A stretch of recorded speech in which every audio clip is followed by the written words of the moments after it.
Welcome to the Q3 FY26 earnings review for HDFC Bank and ICICI Bank. These results are critical as they shape the market perception of growth, margins, and risk for the entire banking sector. Our objective is to understand the quality of earnings beyond just the headline profit. This quarter presents a tale of two banks.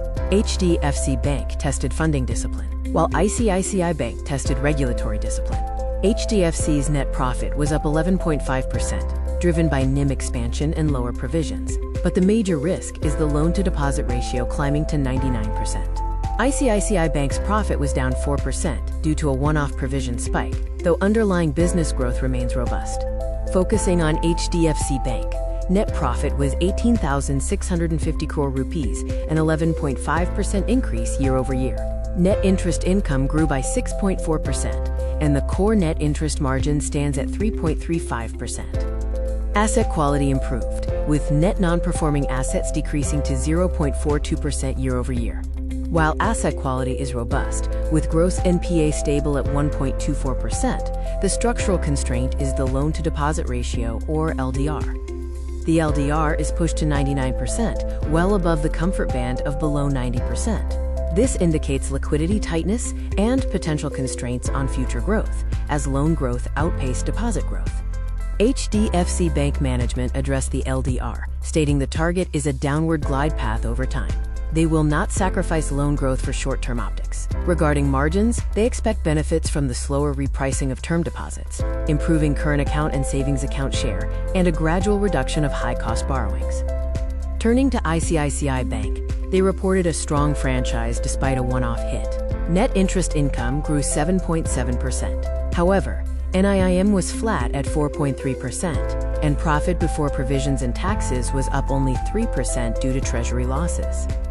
A significant regulatory charge caused provisions to spike to 1,283 crore rupees, leading to a 4% decline in net profit. Management clarified the regulatory hit stemmed from non-compliance in priority sector lending classification norms for a vintage agricultural portfolio. They emphasized this as a compliance cost, not a credit loss, with no change in borrower behavior. Business health remains strong, with falling gross slippages and continued good performance in business banking and MSME books. Comparing the two leaders, HDFC Bank's profit trend was up 11% year-over-year, boosted by margins, while ICICI Bank's was down 4% due to the regulatory provision hit. HDFC's NIM trend was up 11 basis points, whereas ICICI's was flat. The key difference lies in the balance sheet. HDFC faces liquidity tightness with a 99% LDR, while ICICI has healthy loan growth and no liquidity stress flagged. To interpret these results, remember that the quality of earnings matters. HDFC's profit benefited from mark-to-market gains and provision release, which may not be repeatable. ICICI's underlying business is healthy, despite the regulatory drag. Key connections to watch include the NIM trend against asset repricing, regulatory comments on asset quality, and the sustainability of HDFC's loan-to-deposit ratio.